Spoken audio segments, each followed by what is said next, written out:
Hello, humans. How are you doing, my wonderful little people? Are you having fun? Are you thoroughly excited by the universe ahead of you? I hope so. Hope so a lot. You deserve happiness. Ah, there we go. Maybe a little bit lower. Ah, it's Monday. You've made it. Congratulations. You're at the end of Monday. Oh, that was clapping, not me slapping my slimy exterior. I hope you all had a good day. I hope life wasn't too stressful. That it wasn't too annoying, irritating, frustrating. I hope it was generally quite good. Mine was kind of indifferent. I kind of live a vanilla paced kind of day to day. Apart from, of course, that I sat there this afternoon, well, just a moment ago, and went, I'm going to start up Roll20. And it didn't start up. And that was a problem. So, well, we'll do something slightly different, I suppose. We'll have a little look at a few different things. So, what happened earlier on today was I was sat on Threads, yeah, and someone was saying, hot take, but Keep on the Borderlands is rubbish. It's badly written. It doesn't make much sense. Which is true, I think, but also it really is one of those ones which kind of teaches you a lot about the craft of being a dungeon master on the one hand, and on the other hand it teaches you a lot about how to play, because there's a whole different bunch of things going on in Keep of the Borderland. It's just that it really does require you to have read it back to front and run it as a few times before it makes any sense. So with that, well, I kind of thought, well, how about if we revisited Keep on the Borderlands, and we take a look at what we can do. If there's anything that we can do to tighten up a bit, and we haven't got a huge amount of time here. It's 20 minutes past 7. We'll try not to go too long. We'll just have a look to see what we can do. So let's, without further ado, without any more ado, let us open this up, and let us open this up. So, yeah, the old module, the old beauty.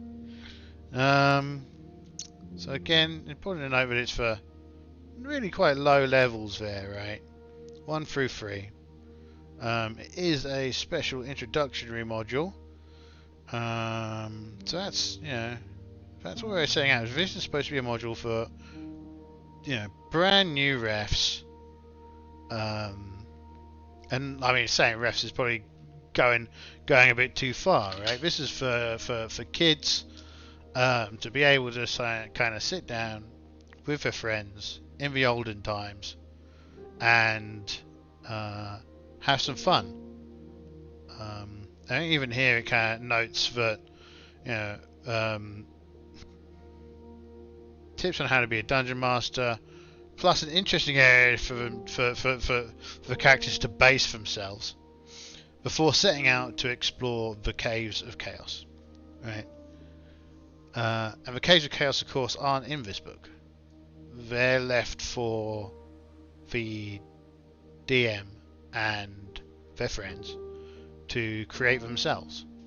So you can only imagine some of the ridiculous things for kind of 9, 10, 11 through to kind of early 20s would have been creating to kind of be the Caves of Chaos based off this adventure. So we start off with an initial map. It is blue and ugly, like the maps used to be. Of course, it's spread. These are all fold out books, right? Not fold out books, but they had the sleeve came off the outside, so the cover came off, and you'd have this map. It's kind of difficult to read because you've got a two-layered map here, where you see the contours of the hill that it's built into, and then you see the dungeon layout underneath, right? So this dungeon is kind of interesting. This whole adventure is kind of funny in that normally we think about dungeon levels, right? So on kind of just do this. So like on level 1, level 2, level 3, right? 1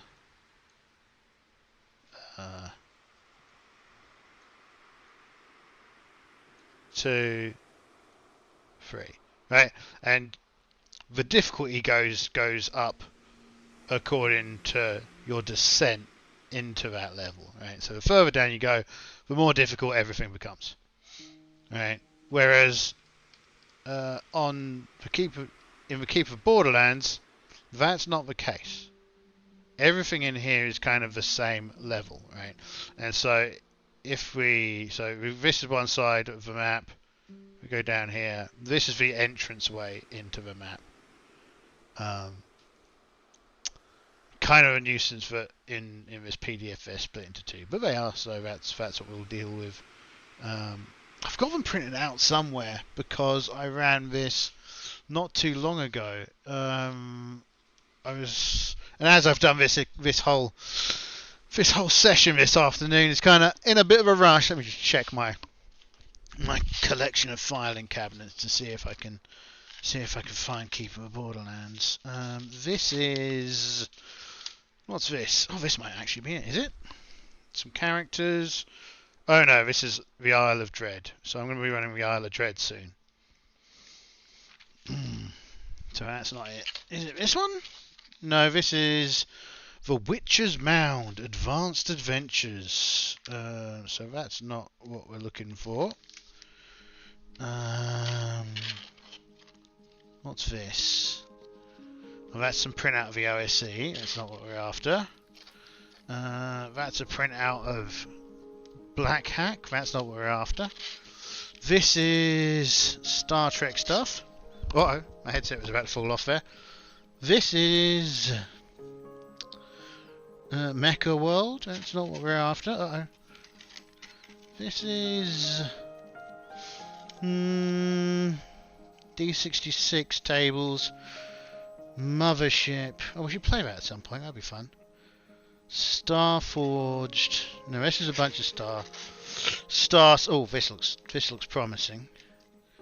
A miscellaneous collection of junk. No, this is a printout of a lost city.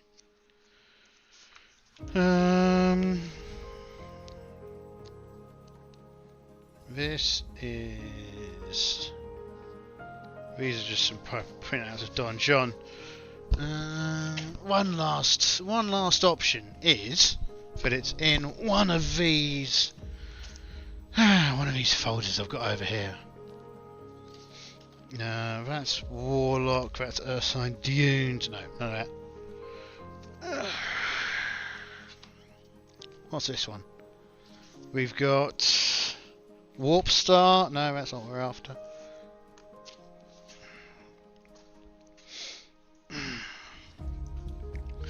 Downcrawl? No, not that. Hexcrawl Adventures? Not that. Red Tooth Ridge, 10 Down. Misty Isles of Eld. That's not it. Oh, is it in this one down here? Yes, it is. Okay. Let's see how much of this I've actually got printed out. And I need to set up the camera. Okay, 1 second. One problem at a time, people. One problem at a time.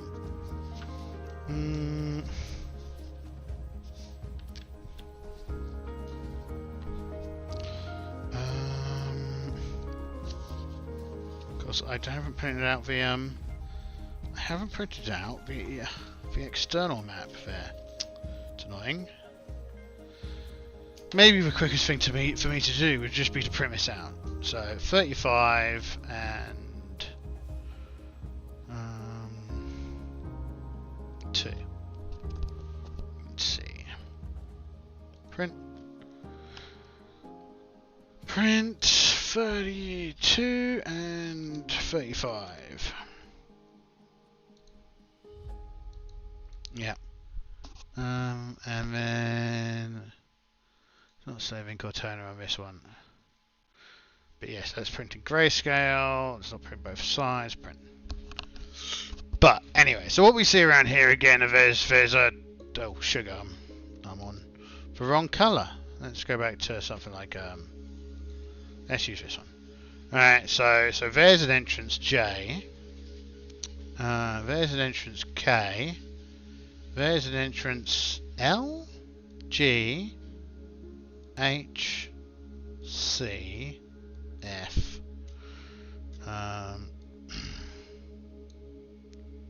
D, E, A, B. Is that all of them? I think so. That means that's probably not an L, that's probably an I. But anyway. Okay. So let's just go down here and grab these two.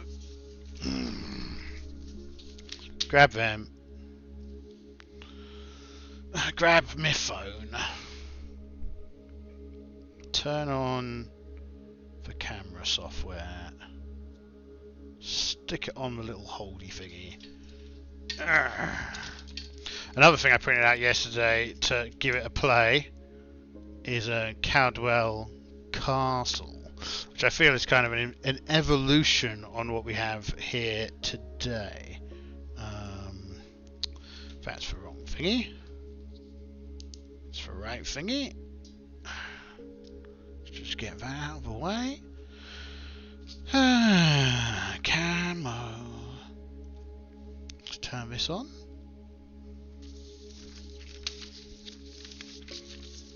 Just so we can like see the map in one vague piece, so we can scribble on it if needs be.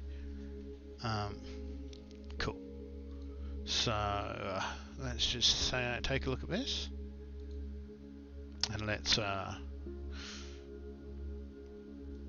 that a second. So yeah, the idea is that your characters will come up through this route into this area, and they'll pick, entrances. Now, the first thing is that whilst there's some vague indication as to what is in these, I kind of feel that particularly, your level 1 first starting group of kids should probably have got a little bit more notice of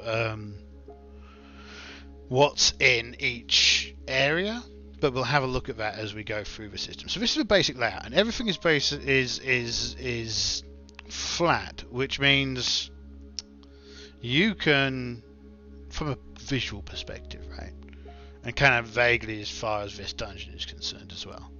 So, but you can end up accidentally going into like G or I or K, and getting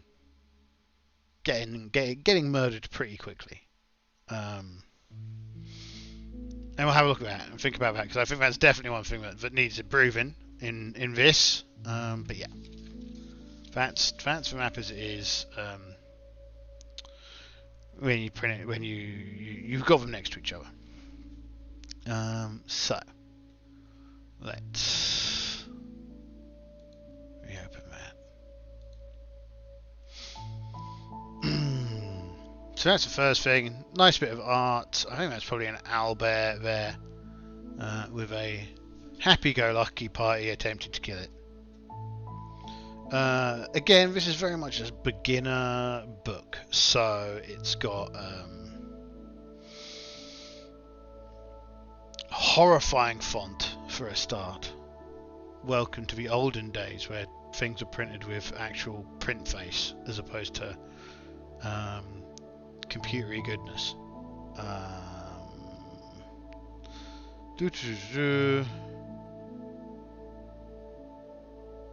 So the keep is so another thing that you've got here is you've got the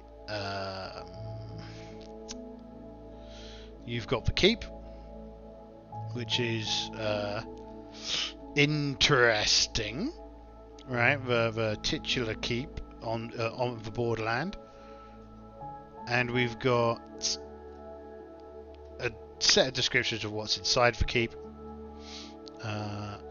I think it would probably have been good if there'd been a kind of a legend here as well, being like, 1, 2, 3, 4, 5, 6, 7 are these, just giving it a reference point.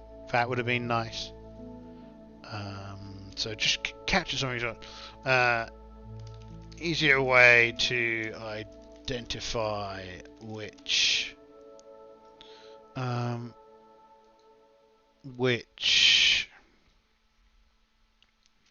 order. Easier to identify which caves are really bad news. Also, a legend on the keep map would have been nice.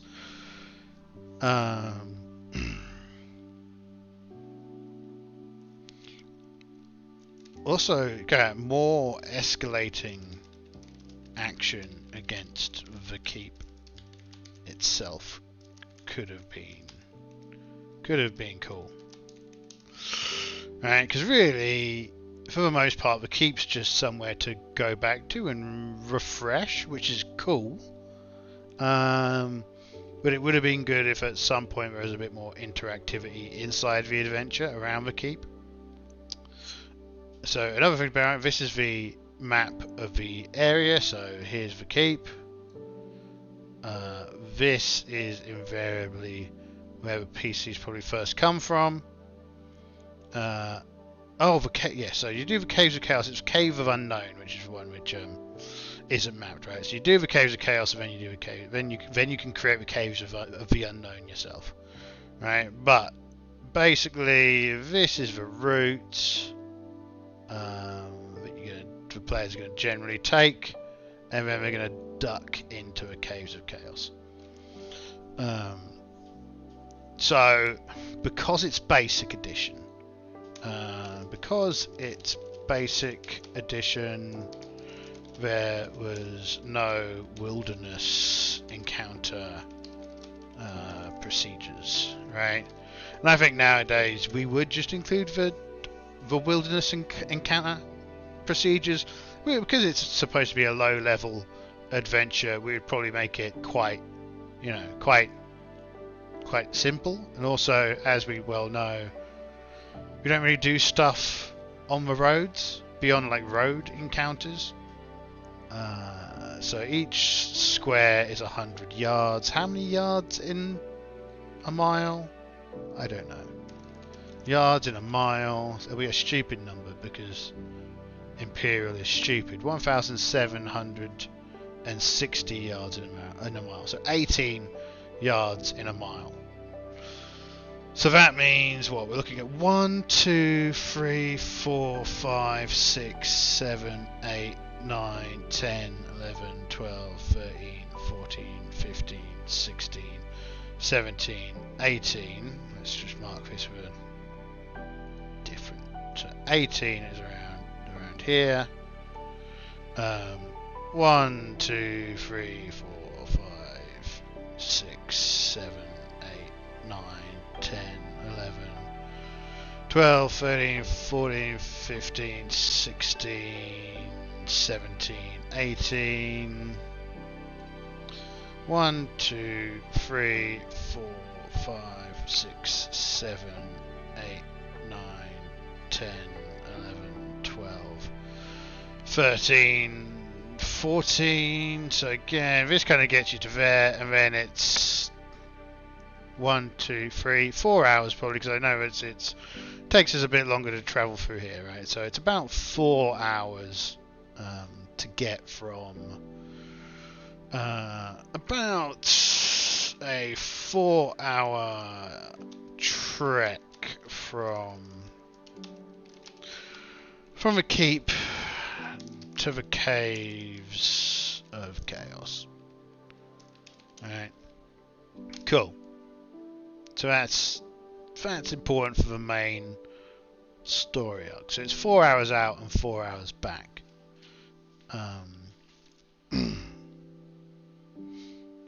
Next thing to pay attention to.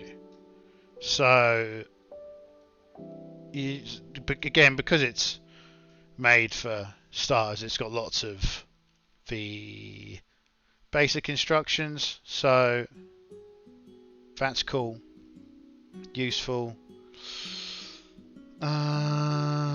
Just some basics on travel. No one understands how feet to everything else works, so that's entirely acceptable.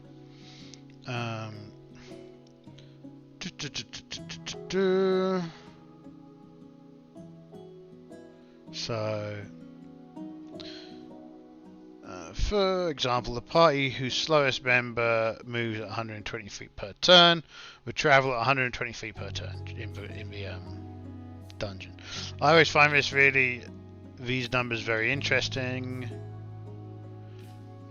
You walk 120 feet. It's not going to take you 10 minutes. So it includes the fact that A, you're paying a lot of attention. B, it's pretty dark. C, you're having to spend a lot of time focusing on your life. So this is why I always say, well, characters are always checking for traps and always keeping their eyes out, because otherwise they wouldn't move 120 feet per turn, or more normally about 90 feet per turn, right?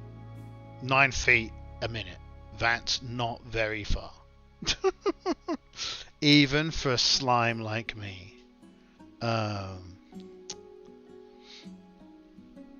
So that's important. Preparation. Use of modular. Certain buildings in a keep will frequently be visited by adventurers such as travelers in taverns and provisioners. Floor plans are useful. So again, this is something that it says, you should think about making floor plans for stuff. They're not included. It might be useful.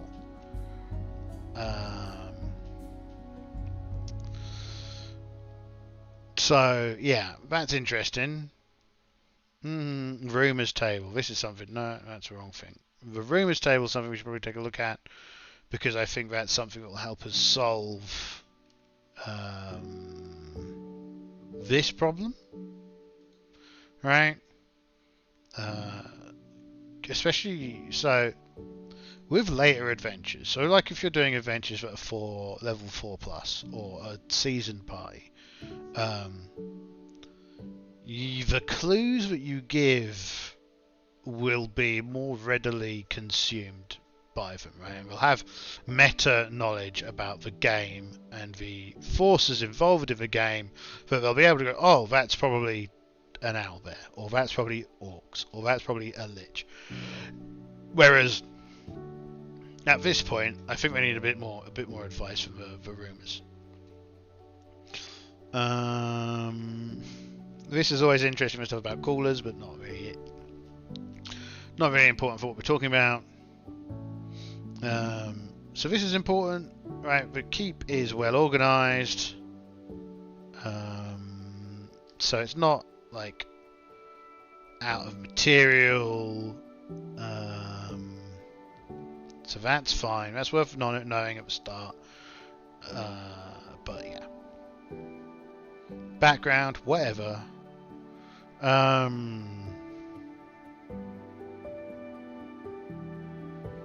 You'd probably rephrase some of this.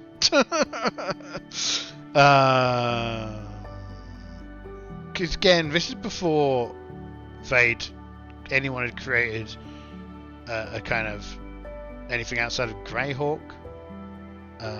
So I would change this to fit whatever was good for the time, right? And we've got to be kind of considerate as to things that we know now, and embed in our play that people may not have done so in the past, right? So we'd rewrite the intro to the adventure, even if we're keeping it kind of low fantasy.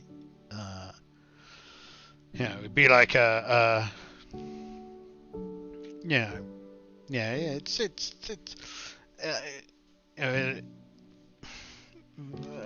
place is a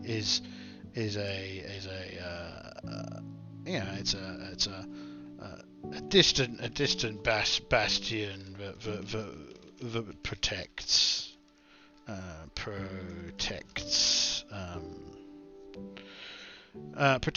the people of the realm in the Borderlands, right?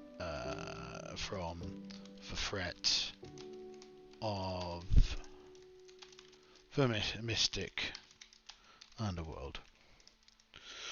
Underworld and the forces of chaos. And the players have gathered. The characters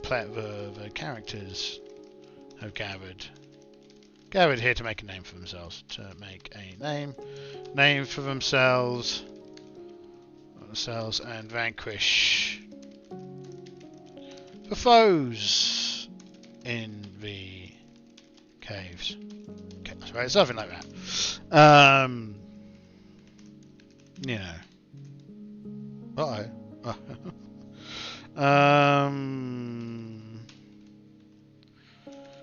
That kind of thing, right? Get rid of some of this material.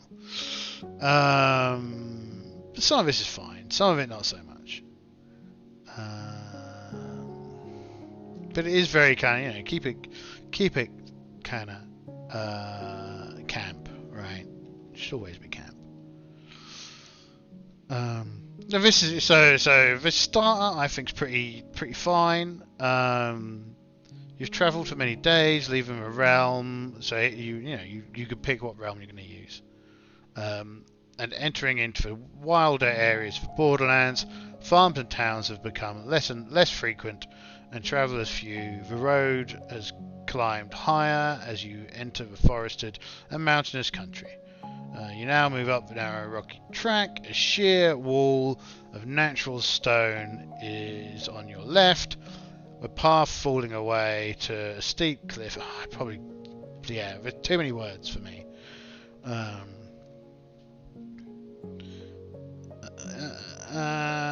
Keep blah, blah, blah, blah.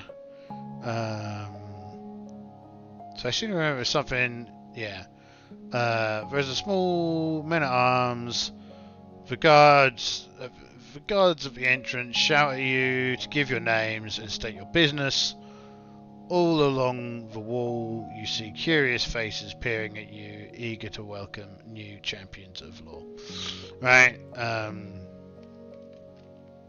So this also kind of gives you the very kind of early Dungeons and Dragons kind of chaos versus order kind of feeling that you have from the early games. Which, if that's the vibe you're going for, is cool. If it's not, then bin it. I kind of feel that this is a very important concept to the early games. I should probably highlight here, shouldn't I? Because the entire thing is set up in chaos versus order, good versus evil, life versus death, etc., etc., etc. And it's kind of these three cosmic forces in the game universe that are constantly in conflict with each other. Which is why when I do it, I like chaos, order, balance, and unaligned. It's my personal thing. because I feel that most peoples are unaligned. So they have no particular drive, no particular interest in any of the factions. And then balancers understand what you require both chaos and order in order to make the universe function. And so they play both sides depending on how the situation functions. I've often seen people describe it as like, the character needs to keep perfectly balanced at all times, which I think is a bit stupid.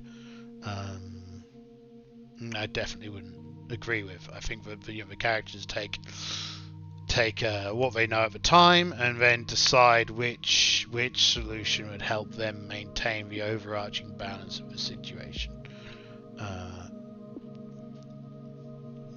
It's just a thing. But then this makes the alignment languages more meaningful. But yeah. Notes about keep, not very interesting. There's like a whole bunch of technical details about the keep, which are fine, but mostly not very useful, unless you were to add some more threat to the adventure. So rumor table. This is probably the most interesting thing so far. Revisit the rumor table. Revisit the rumor table. Also create. So when I last played this, we had like 60 elapsed days of play. I think I went through about 5 characters got killed, got cycled through. Revisit rumors also. So, but where I'm getting with that is that there should be new rumors coming into the system, kind of over time. So yeah. So what rumors have we got in here? Revisit rumor table. Also recycling of rumors over the course of the weeks, right? So number 1, a merchant family is imprisoned in the caves. That's fine. A powerful magic user will destroy all the cave invaders. Fine. Tribes of different creatures. So this is really important. But we really need to. It's only alluded to that you can use these different factions from a ref perspective. But it never really goes into detail about a good way of doing that. And also, because of the way the map is set up, right? So if we go back up here, because we're looking at basically a collection of layers, not layers. Most of them have a guard post at the front, and most of those guards appear to be, from like your initial reading of the book, quite hostile.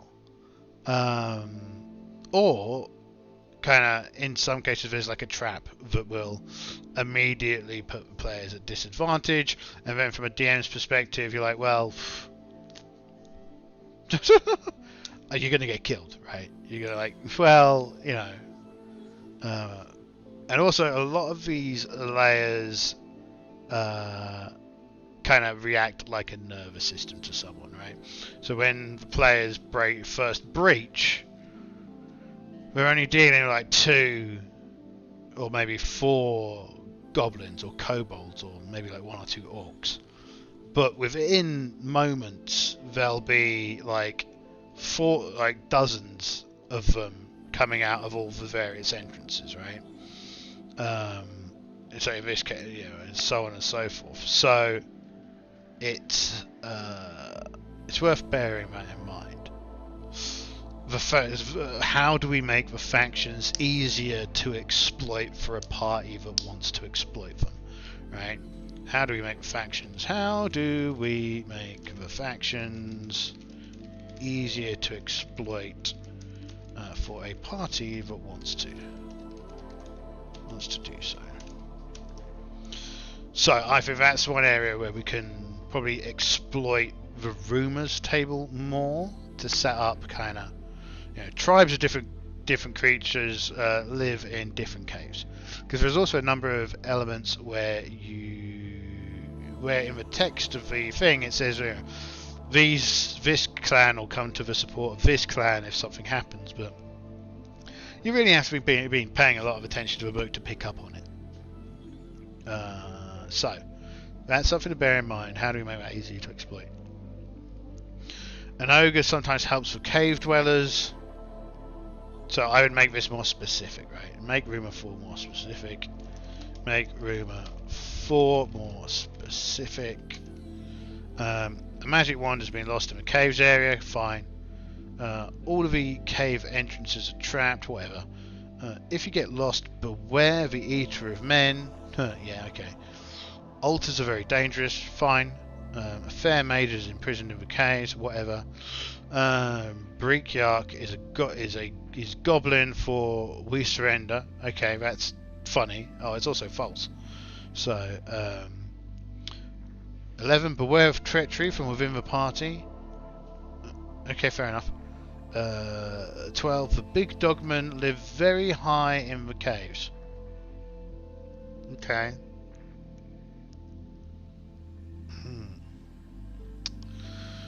There are hordes of tiny dogmen in the lower caves. Okay. It means kobolds. Just thought I'd point that out. And this means kobolds, and this, so 12 means gnolls, I think, and 13 is kobolds. Pillars of magic, piles of magic armor are hoarded in the southern caves. Fine. The bugbears in the caves are afraid of dwarves. Okay. Lizard men live in the marshes. So this is interesting. This is kind of like a side quest. An elf once disappeared across the marshes. Beware the mad hermit of the Northlands. Yeah. Nobody has ever returned from an expedition to the caves. False. There is more than one tribe of orcs within the cave. So this again hints towards the ability to use do something to use forces against each other. So what we know here is that tribes of orcs, lizard men, gnolls, kobolds, goblins probably. Get lost, beware, feet of men. This is funny. So this is a minotaur. That's good. I like that. That's a nice subtle one for something that's kind of pretty bad. Oh yeah, there's a minotaur in this. I think, yeah, we managed to, with the party that I was running through here before, managed to defeat it because we got the wand of paralysis first, and then we used the wand of paralysis on it. Suddenly, minotaur's not such a big problem anymore. So that was cool. Powerful magic user, yeah. So yeah, I mean, I think Rumour 20 is 420. So 420.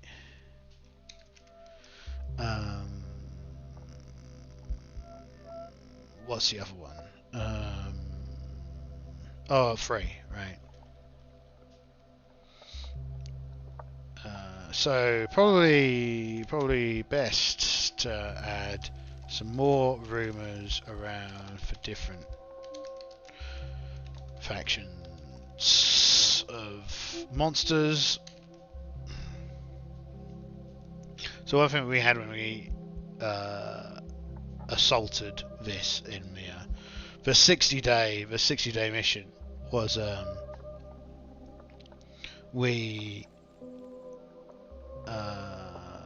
met some gnomes and some dwarves, and we basically had them resettle in the caves as we cleared it out.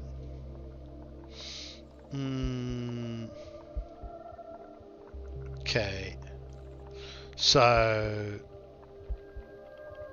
yeah, so this is interesting. Entrance to the inner bailey can be gained if the adventurers perform a heroic act on behalf of the keep, if they bring back an exceptional trophy or valuable prisoners, or if they contribute a valuable magic item or 1,000 gold pieces. They'll be invited for a feast and revel, and then closely watched and carefully questioned. If Castellan likes the group and his assistant agrees, he'll ask them to perform a special mission, suitable to their abilities, but difficult. Use the area map of the Caves of Chaos to find a suitable goal. So again, this is kind of useful. This is something we should expand upon. Expand upon the Castellan. Not the Catalan.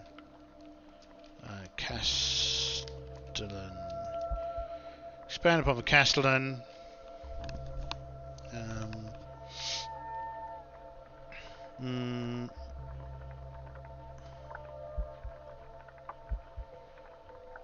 Castellan and their missions. So one thing you might end up doing is that a number of the sub-missions around the keep, I would say you might give out via the Castellan. I also think, so there's something interesting going on around 3 that we'll talk about, that I think sets up an interesting later kind of adventure. So if we go back to here, this is the keep. What the keep's most interesting thing in the keep is the where is he? This is kind of, you can miss it if you don't pay enough attention, because I did for a little while. Where are we? Another interesting thing that you're saying here is that, you know, magic gear is not vanishingly rare, right, for vaguely important people, at least for kind of like +1s and +2s. Because there's a lot of magical weapons bouncing about this place, but I also like the fact that it gives you all of the various stuff that you could steal if you were so inclined. So that's funny. But what we're looking for is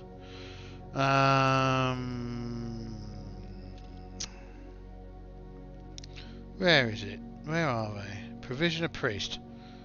Is this the priest we're talking? A jovial priest is taking advantage of his stopover to the keep to discuss theology and with learned folk and to convert others. Everyone speaks of him, although... Alright, so this priest.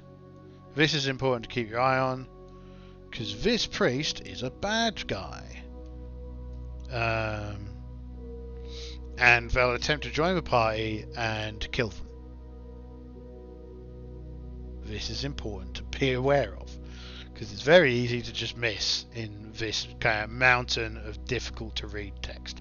I'd also kind of turn all these into kind of box text and not box text. So if we look at this in comparison to one that I was reading earlier on today, or yesterday, where is it? Yeah, B9. Go on, you. It's not responding. It's trying to wake up the ancient external hard disk.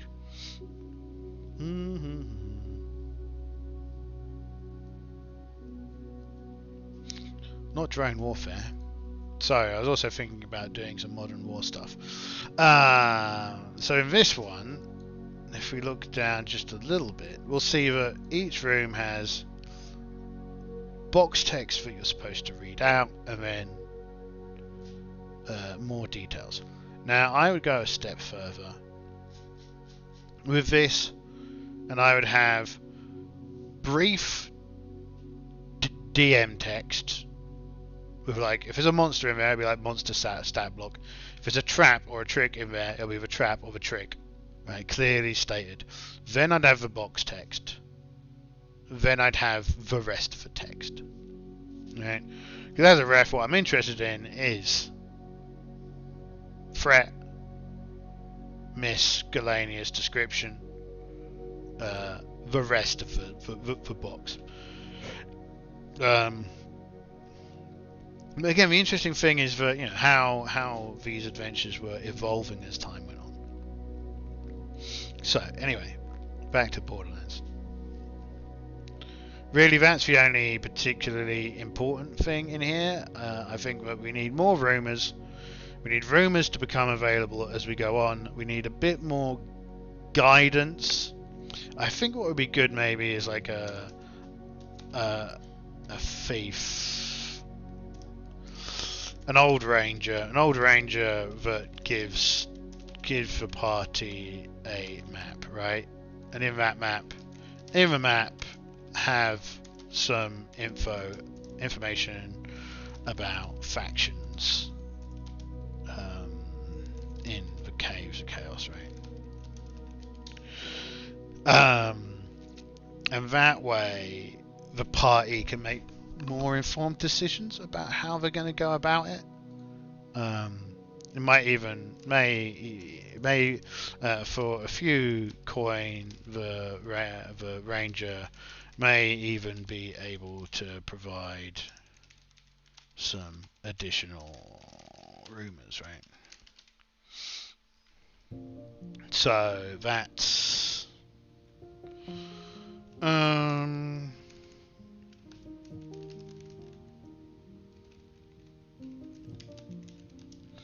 so an old ranger.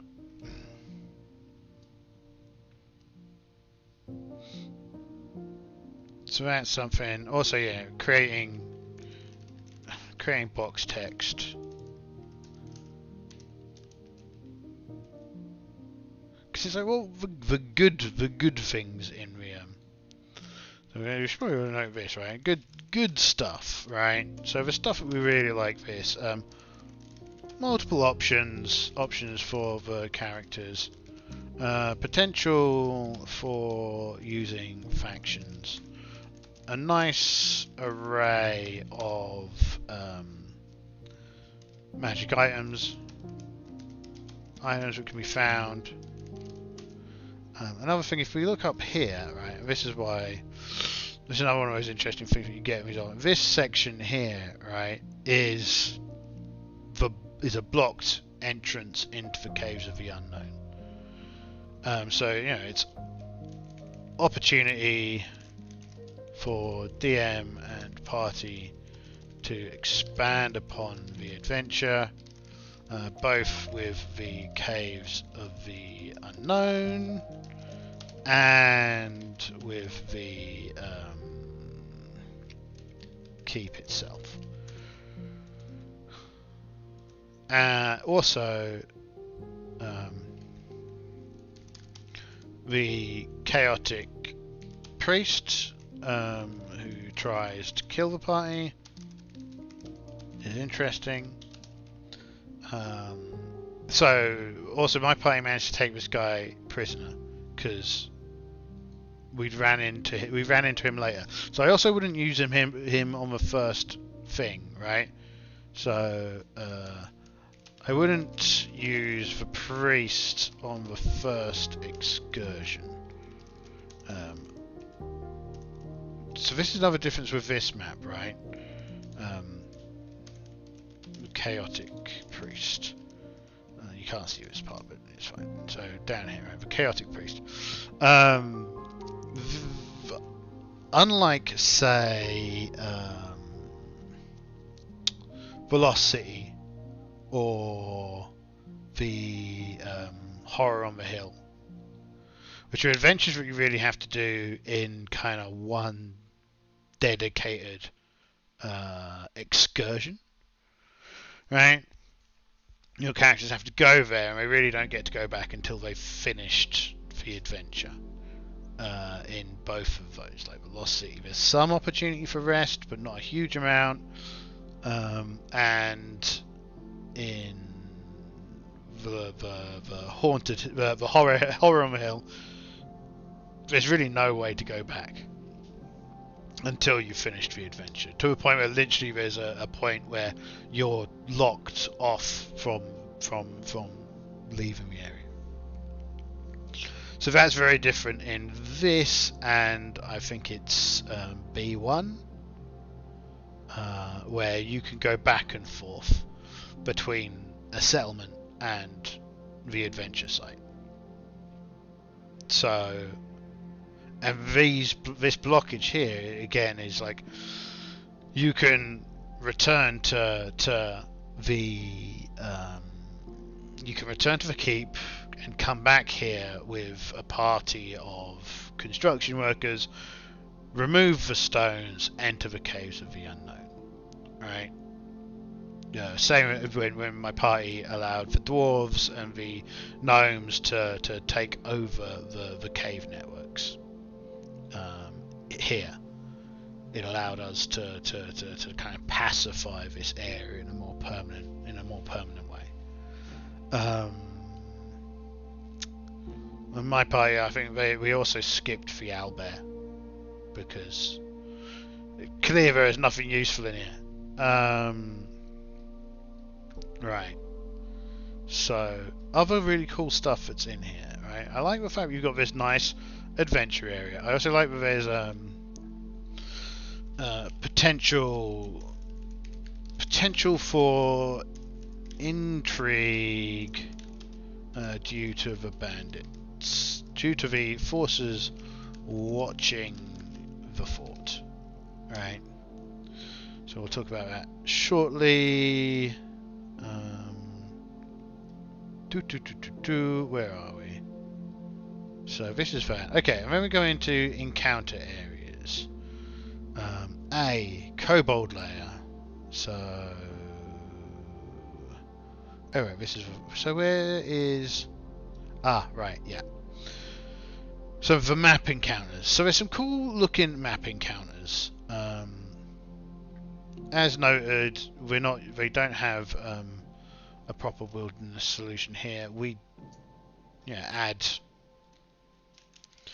wilderness encounter procedure, right? Because wilderness encounters weren't added until afterwards, so that's just something we need to do. Alright, yeah, so we would add the wilderness encounter option. Because really in the book, there's just, if you're close to one of the 4 adventure sites, something might happen. But the interesting one really is 3. That can be expanded upon. So there's a group of chaotic fighters who are spying on the keep. Why? So this can be expanded upon. The Mad Hermit, whatever. Interesting minor encounter. Spider's Lair. These are kind of like things that. So the Kobold, the Lizardmen, the Kobold Lair, and the Mad Hermit are all kind of like early adventures that the Castellan could set you on, or the Castellan's assistant, or the not evil priest. Those are all options. Into the Caves of Chaos. So this is important.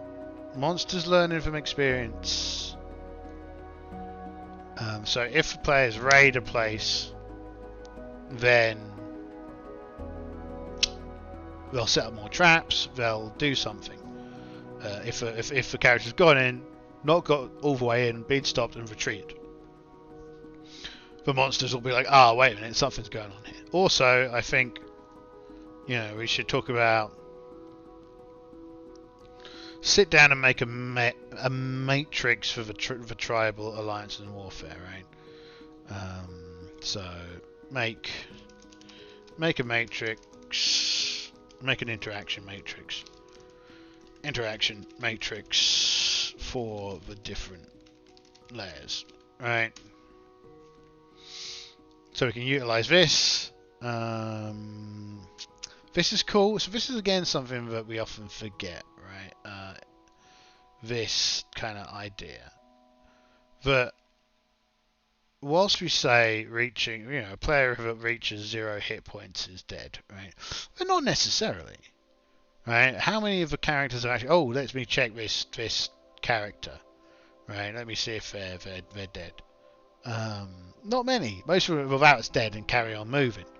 Or particularly if you've lost the fight and you're having to withdraw, they might have just been knocked unconscious, right? And they'll come back and auction them up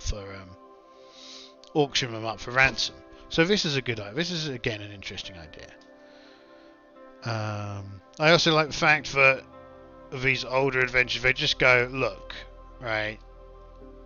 Unless otherwise noted, most of this stuff looks the same.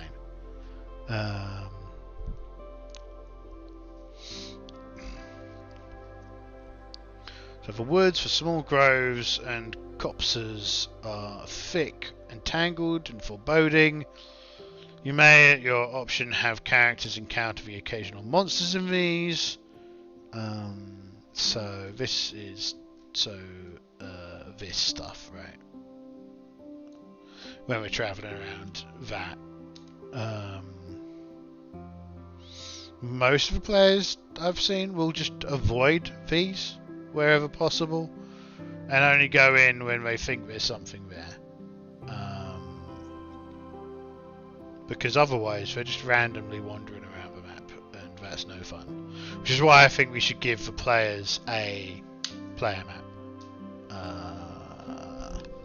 From a ranger or some sort, which is kind of gives them some useful information.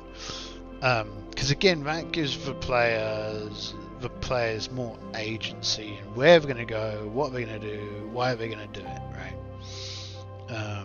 So I think this map idea is pretty important. So yeah, this map here, I think that's pretty important. I think that's useful. Now then, what else have we got going on? So that's kind of that on the outside. Because if you look at this over kobold layer, there's a 2 in 6 chance that as the group enters the cave-like tunnels, 8 kobolds will come out from hiding in the trees and attack. Okay, so that would render this this encounter would be like, well, it's immediate combat, right? And if we look at A, where's A?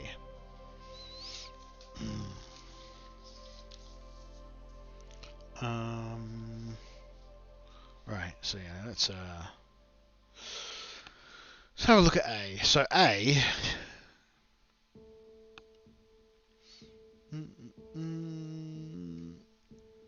A's this one. So you'd imagine that there would probably be kobolds here and along here in that case, right? But the thing is, that's immediately turned it into a combat encounter. So I'd probably have them not be immediately hostile. If my decision was that I was going to increase the opportunity to utilize the factions, I would probably have them go, you're surrounded. What do you want? Pink skins, something like that. What do you want? Surface people, and progress from there. If the characters just attack, then cool, we're good. We're into that. We know where we're going with that, right? If they decide not to attack, then cool, we've got something else going on. So that's definitely something that I'd change. So yeah, so if we're going to go back down here, if we're going to go change the initial attack, because that's a 2 in 6 chance. So I'd always go like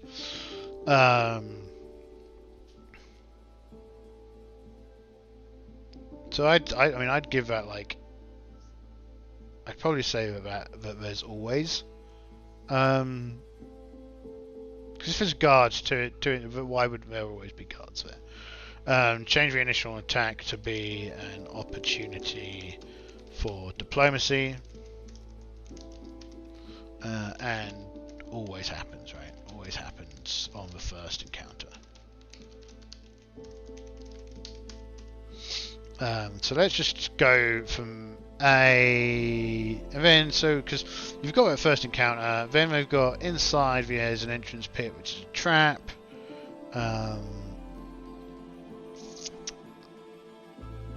So there's a trap. Cool, not a huge issue, right? That's a trap. And I reckon it's reasonably high probability that the party will see that trap, because, as noted, they're moving cautiously, unless they're panicked from the combat. Your mileage may vary. But yeah, so we see there, so we've encountered 8. Then there's 6 more guards in room 1.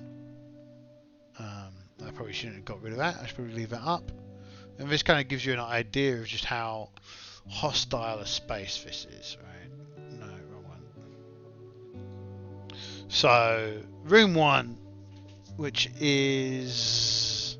Oh yeah, just this little alcove here, right? So there's 8 outside. There's 6 in this little room. And this little room, they're bound to hear you, right? So, they're going to come out during this melee if it kicks off. And your party's going to be dead. Right? Your level 1 party is dead at that point. They are, yeah. Unless they're reasonably lucky. Right? But you're getting attacked by, 14 kobolds and you're level 1. This ain't no 5e. You don't have a infinite magic balls to fire at people. You've got, if you're lucky, a sleep spell at that point. Maybe if you've got multiple, depending on how, if you've got 10 characters, maybe you're okay. But I reckon first excursion in, you're looking probably 6 characters. If you've got a modern guy, maybe 8 if you've got 4 players and 2 characters apiece. But yeah, you're that's done, right? Your party's done already, and they've done nothing, right? They've just turned up, been auto attacked by the 8 kobolds, had 6 more kobolds come out and join. You're dead.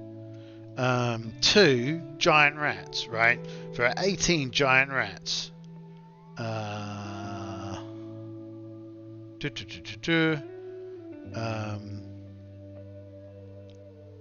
That'll come out and attack from this room. So again, that sucks.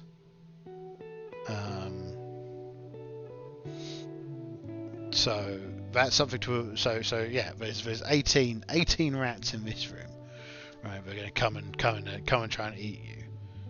Then there's food storage in number 3 there. So that's kind of safe. Number 4, it's a guard room. That's a reasonable distance from the starting area. So they're probably just going to wait until you rock down there. But they're large kobold guards.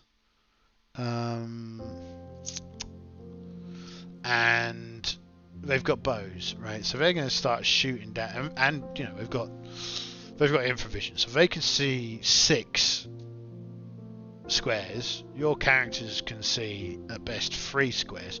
You've also got torches, right? So their infravision it works even further. So they're going to see you the moment you come around this corner, and you're not going to see nothing down there, right? So they're going to be able to just plink you with arrows, and you're just going to have to charge up this kind of 70 foot run. Spicy, right? It's a spicy engagement. So that's going to be like 2 rounds that they're going to get to shoot at the characters, but the characters aren't going to get to do much back to them. 5 is for Kobold Chiefs, right, fine. And 6 is where the tribe lives, which is another 17 kobolds, right? Another 17 kobolds. So when my party finally managed to succeed, there was I built them up to a group of about I think it was 8 characters and 2 henchmen, right? And we'd have the 2 melee at the front, short-handed melee. We'd have 2 pole arms in the second rank. We'd have 2 melee at the back, and then 4 in the middle who are like thieves and other nonsense, magic users, stuff like that. Thieves and magic users, not stuff, just thieves and magic users. And once we were in that formation, we kind of deliberately moved through these zones, just slaughtering everything.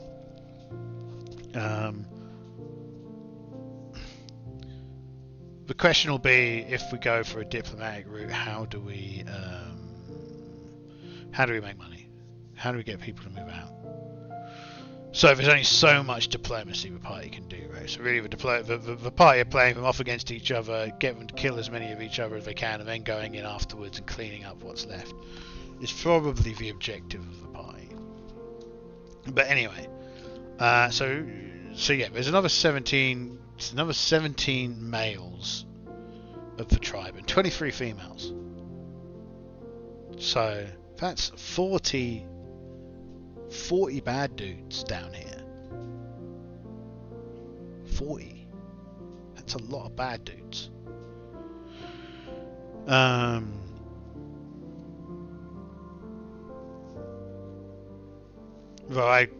we kind of set up what we did was we set up a barricade here, and just like an ancient saw, we let them come into us and then burnt out what was left. It was a slaughter, and that kind of sets the tone. So I think the first one we raided was D, but that kind of set the tone for this engagement, right? It was like, we're cleaning all of this out, step by step, room by room, and that was very much how it went. So yeah, definitely by the end of this you understand how the combat rules work, which isn't hard because there aren't many combat rules. But clearing out this, the interesting thing, getting into the huge kobold. There's a large gem worth 1,200 gold pieces. No magic items in this area, right? So there's no magic items in A. But there is a reasonable amount of gold. So A is kind of like, yeah, the least exciting route.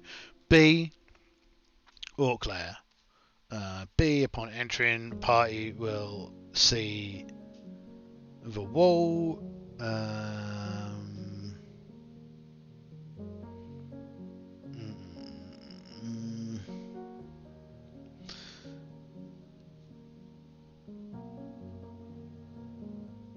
Yeah, so what you get here is that there is a. So let's go back to here. In here, once we're into B, you go into this the starting room, and there's like a little alcove with a guard that spots you, right? That guard is going to go and tell everybody that you're there, and once again you're in this kind of like grinding, grueling combat for the whole thing. So again, and you know, this is going to be, I think the orc layer is a bit less of a pain than the kobold layer, because the orc layer's got what? 4 orcs in room 7. So this room, there's 4 orcs who will be alerted to you. Then this is where the guy watches you as well. So this is 8. The watcher will alert the 4 guards here. So there's another 4 in here. So this gives you 9 orcs. 9 for banquet area. Nothing in there to start with. 10 is the common room. This is another grueler. 12 orcs, 18 females, 9 young. Big pain. And then you've got another store chamber, and then the York room. The York in 12's got a shield. That's cool, right? But also the other thing to bear in mind, there aren't many doors in these places, right?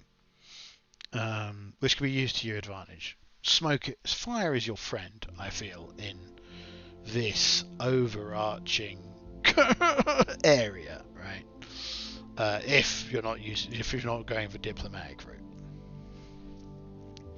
So the other thing to bear in mind is this link into complex C, and I believe C is another orc layer, right? So these 2 orc layers are connected, and they they help each other, right? This layer is smaller.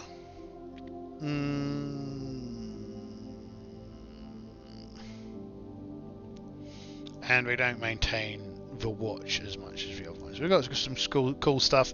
Pretty sure my party missed the rope of climbing. But also they went for this bottom route first, because they read the thing about the piles of magic items and went straight to D.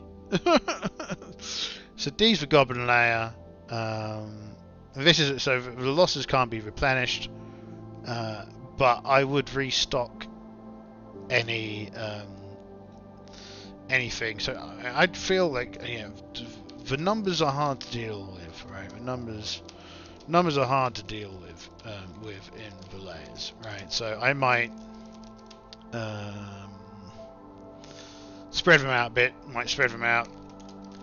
Now what on earth are they all doing? All doing in that little room, right? So what on earth are these kind of 15 orcs doing when not surely they should be out doing something, right? Not just like in their hovel being all hovelly, right? They should be like out catching food or raiding villagers, or we should have a table, right? Maybe have a table to see who is out and what they're doing. Right, so again, that sets up future options. It also gives you an idea of what kind of, why we're systematically going through and exterminating people in these areas, the monsters in these areas. Because when I first played through it, it's just like, hey, I'm breaking into these people's home and kind of setting fire to all of them, and it's very much that Mitchell and Webb, are we the baddies moment, right? So I think that's something else that we should look at is kind of cycling out some of these monsters that they'll be away on campaign. They'll come back, they'll find the place has been raided, they'll want revenge, they'll set up ambushes, they might turn to banditry, they might return and try and re-establish themselves.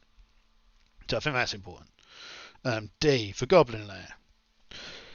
So D, I think, again, introduces some interesting dynamics. Let me just open it up.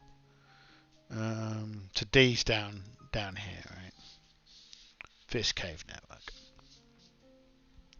So D is interesting, I think, because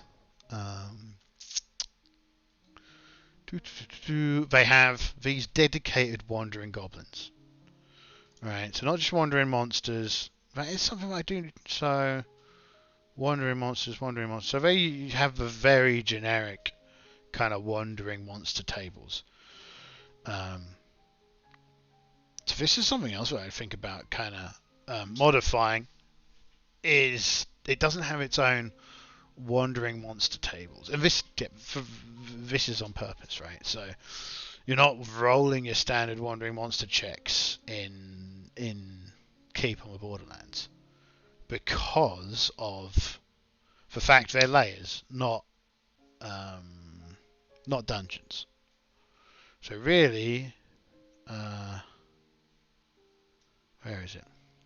This whole area is a dungeon. So all the outside plus all the actual individual components are all one dungeon. It's split and not underground. A chunk of this dungeon isn't underground. So it's a bit of a funny one. Again, I think it's really interesting. And we could always go, if you go into kind of some of the more interesting stuff here, you've got smithies and armorers, you've got provisioners, traders, loan banks. That's all really cool. There's an awful lot of opportunity here to add ever more character to this area and expand it out as necessary. But if we go back here to these goblins,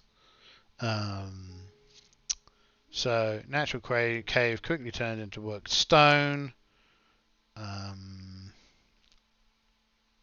So it's a 1 in 6 chance. So this is where the wandering monster element comes in.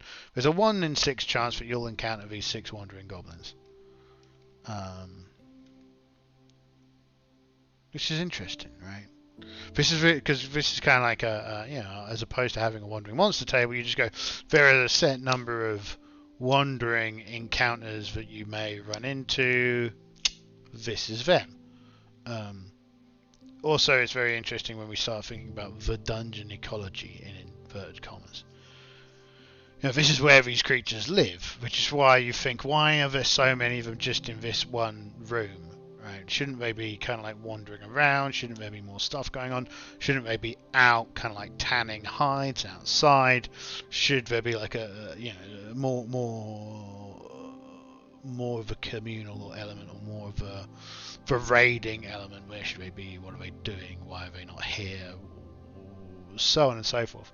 So expanding on the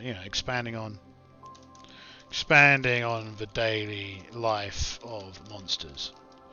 A bit, right? Not necessarily a huge amount. Again, we want to make sure that they're monsters, not people. How terrible is that as a line? But we're talking camp cliches, fantasy. We're not talking. We're not playing RuneQuest. We're not doing Ars Magica. This isn't high fantasy. These are grave robbers for all intents and purposes.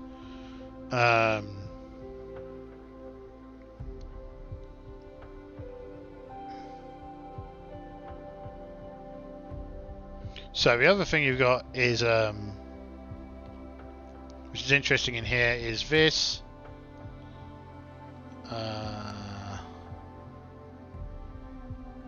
Where the goblins have a secret entrance into the ogres, and if they're disturbed, they'll go and get the ogre. They'll give the ogre some gold to come and help them kill the intruders. So this didn't work out very well for them before, because actually we didn't get that deep into the thing the first time we attacked, and the second time we attacked we actually killed the ogre before we went and dealt with the goblins. Because ironically, whilst 8 rolls against 8 is kind of like an even fight, despite the fact the ogre is more powerful than any of the characters. They managed to surround and kind of DPS down the ogre pretty quickly.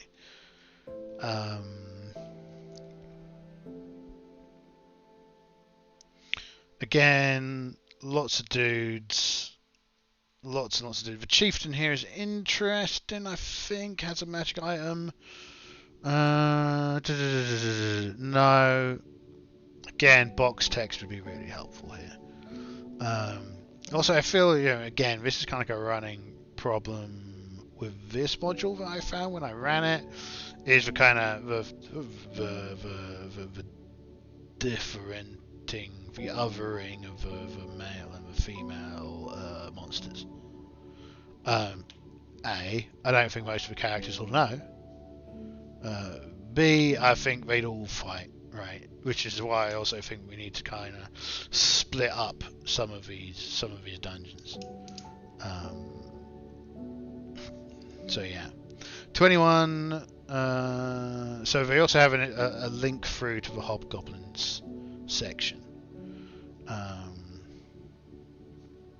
This one doesn't have any mode, but the other problem I ran into was that if you don't manage to get very far into the dungeon, into the layer even, so basically if you don't manage to get to the lord, in inverted commas, of the boss, the master of the layer, you're not going to get really any useful reward. So if you come here and you don't manage to get very deep into the complex, you're going to be broke, which is going to be a problem. Because you need money to pay for the inns to rest and recuperate. So that's a thing. That's why it can be pretty slow going.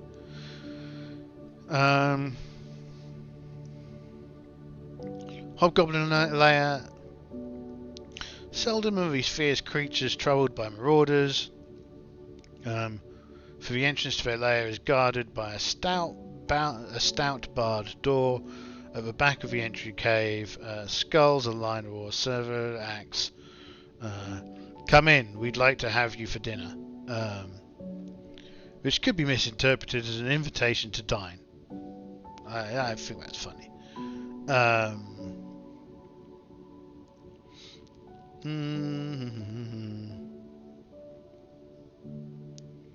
So I think we came in this layer from behind, if I remember correctly. But anyway, and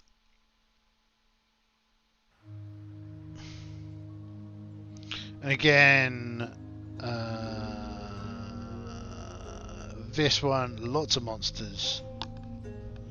Oh, torture room, chamber, food storage. This is where that merchant is.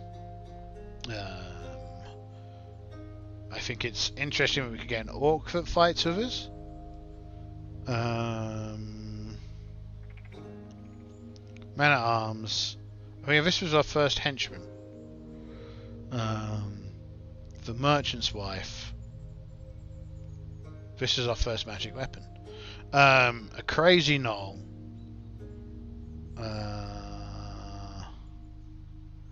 And another man at arms.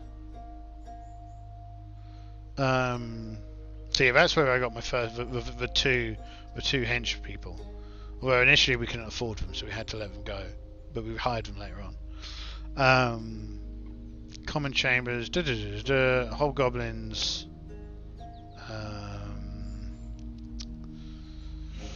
storerooms.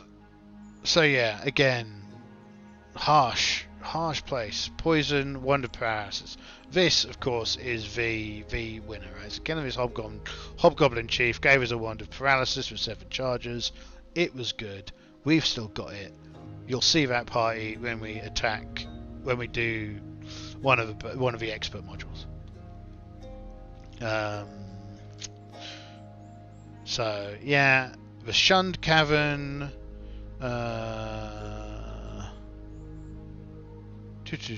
So even for normal inhabitants, people stay clear of this one.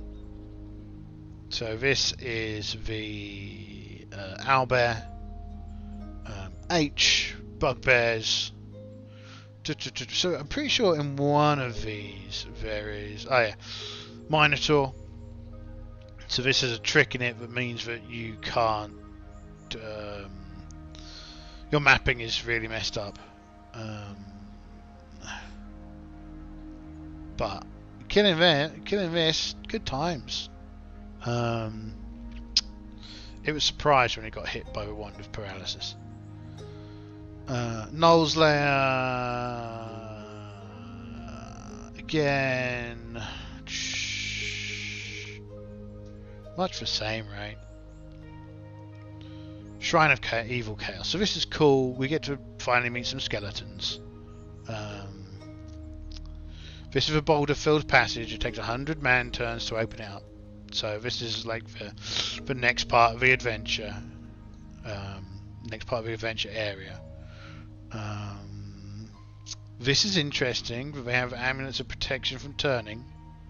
So that's cool. So they're kind of defenders for the ghouls. So that's cool. Always worth bearing in mind.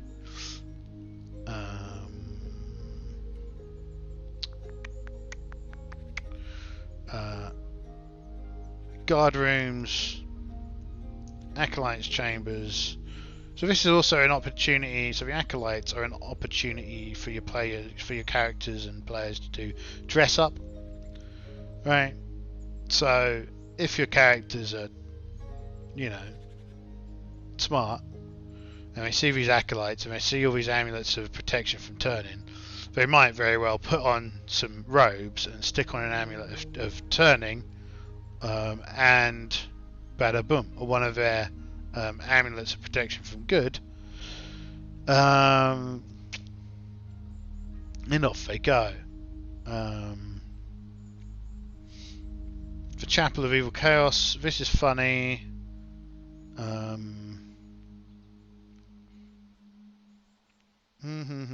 Yeah, so this is the feeling. This is where if you pick this is again a box text, please. Well, that's something to do. Hall of Undead Warriors, so 20 skeletons and 20 zombies.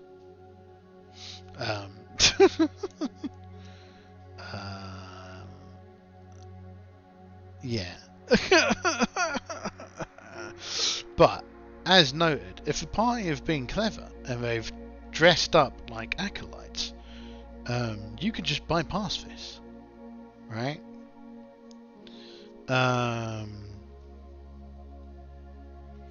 Temple of Evil Chaos.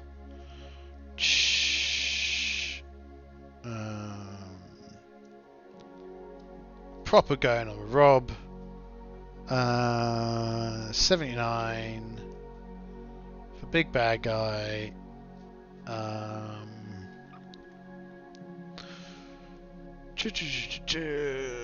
One thing then you're kind of done, right? Here are some of the NPCs. Alright, we've got some NPC generators we can use. It doesn't matter. Designing floor plans, tips to the players. These are some example floor plans. Additional NPCs. Back of a thing. Control F. Saving.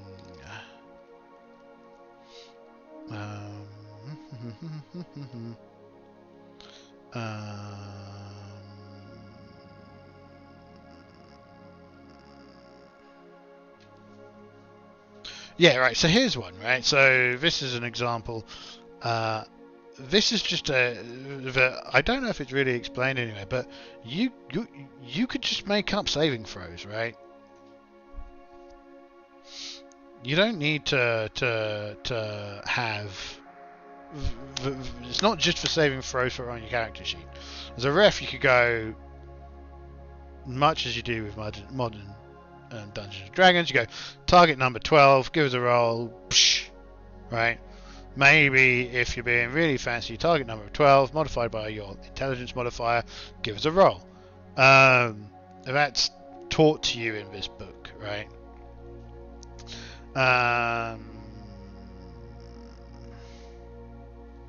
So that's that.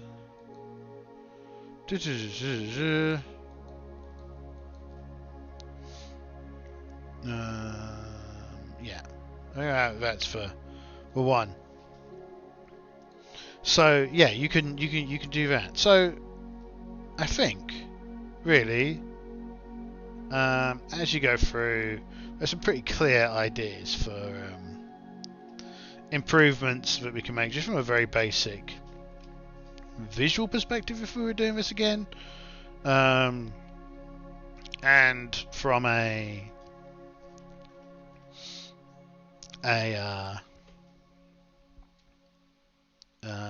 kind of improvements on the language, making it easy to utilize the factions, and making this entire campaign, this adventure, less of a slog, right? Less of a. People often complain about parties being very kind of combat orientated. If this is your first introduction to adventuring, is it any wonder that folks are so kind of driven towards the combat? When so many of these just start out immediately with combat. So yeah. That's something for us to think about. So yeah, I'm kind of rocking up to 9 o'clock, and I'll think about this. Maybe put something together, and yeah, be done. So that's the main things that we're thinking about. Making the factions easier to turn against each other, creating a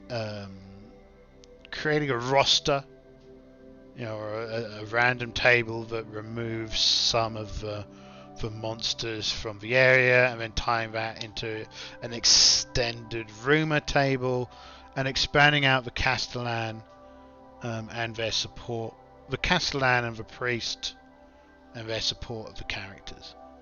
And the other thing is having some more patrons in the inn, because you're might be here for quite a while, right? And then extending those options for future adventure, and of course fixing these to have proper box text. So those are kind of our key takeaways from this. How do we thin the numbers and make it all make a bit more sense? Adding in wilderness adventure stuff to wilderness tables, and yeah, I'll have a look at that. Top bananas. It's been a pleasure. I've been the Dungeon Slime. You've been brilliant. Catch you next time, or not, as the case may be. Bye.